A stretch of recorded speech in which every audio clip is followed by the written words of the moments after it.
Nah, pada kasus ini berkaitan dengan hipertensi.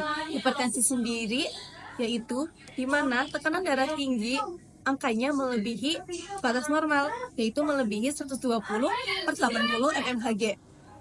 Pada kasus ini kan pasiennya seorang lansia berumur 75 tahun.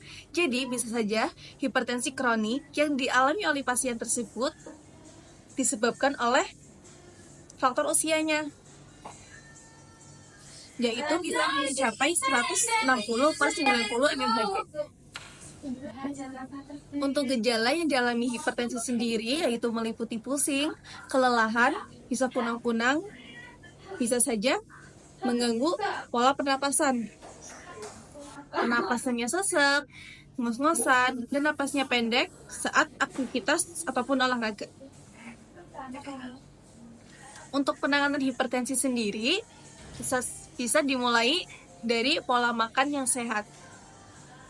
Tidak mengonsumsi seperti makanan yang banyak garam, alkohol, kafein, berhenti merokok. Pasien menganjurkan mengonsumsi makanan seperti buah pisang, stroberi, almond, dan buahan seperti brokoli. Hipertensi sendiri adalah suatu masalah kesehatan yang sering dialami oleh lansia di Indonesia. Seiring bertambahnya umur, perubahan di tubuh kita semakin banyak. Jadi jaga kesehatan ya. Mari kita saksikan video roleplay dari saya. Assalamualaikum teman-teman. Halo, perkenalkan saya Perawat Juniro. Hari ini saya akan melakukan pengunjungan ke rumah Ibu Siti usia 75 tahun dengan diagnosa hipertensi kronis, gangguan pendengaran. Assalamualaikum. Selamat siang Ibu. Ya, Perkenalkan saya Perawat Juniro dari Rumah Sakit Harapan Sehat. maaf terus kurang jelas. Saya Perawat Juniro dari Rumah Sakit Harapan Sehat Ibu. Saya di sini akan mengecek tekanan darah Ibu. Ya. Di sini dengan Ibu Siti usia 75 tahun Ibu. Untuk pemeriksaannya membutuhkan waktu 3-5 menit. Apakah Ibu siap? Siap, Ini siap Bu.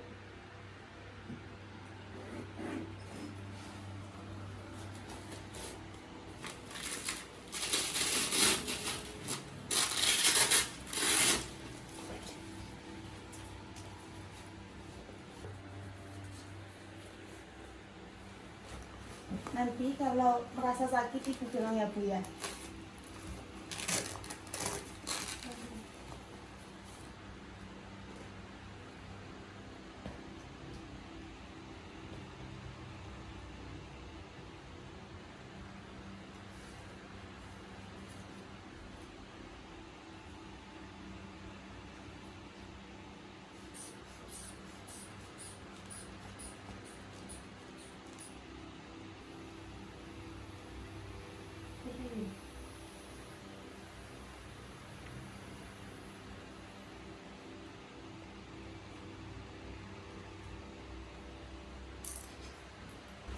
Hasil tekanan darah Ibu 160/90 ini masih termasuk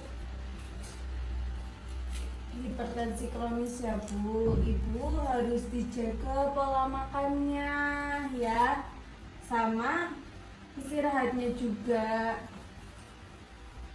Hindari pola makan yang berlemak, yang banyak garam seperti sarden, asin-asin dulu.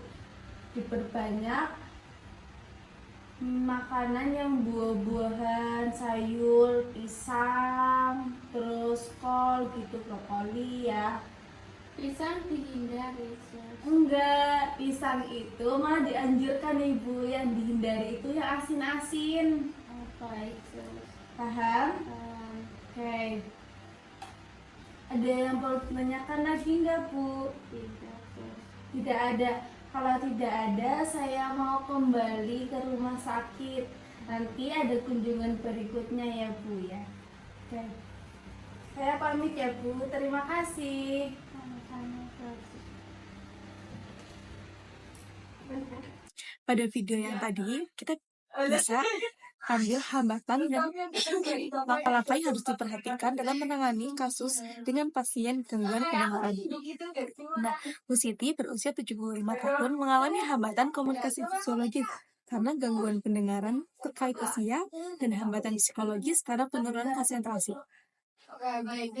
Hal ini menyebabkan Bu Siti sering meminta perawatnya untuk mengulang perkataan, salah tangkap informasi, dan kesulitan memahami pesan cepat. Dan untuk langkah-langkah yang harus diperhatikan, yang pertama yaitu posisi dan arah bicara. Hadap langsung ke Bu Siti atau ke pasiennya agar pasien tersebut bisa membaca gerak bibir kita dengan ekspresi kita. Kedua, volume dan kecepatan bicara.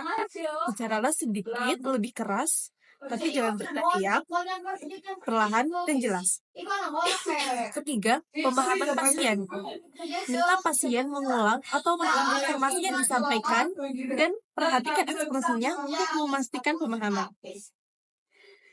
Selanjutnya, isyarat. Gunakan gerak tangan atau ekspresi wajah untuk membantu pemahaman. Selanjutnya, lingkungan. Pastikan dalam suasana yang tenang dan tidak berisik. Yang terakhir ada juga sabar. Yang terakhir, sabar dan empati.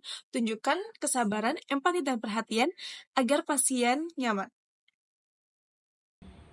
Sekian video dari saya, kurang lebihnya mohon maaf. Wassalamualaikum warahmatullahi wabarakatuh.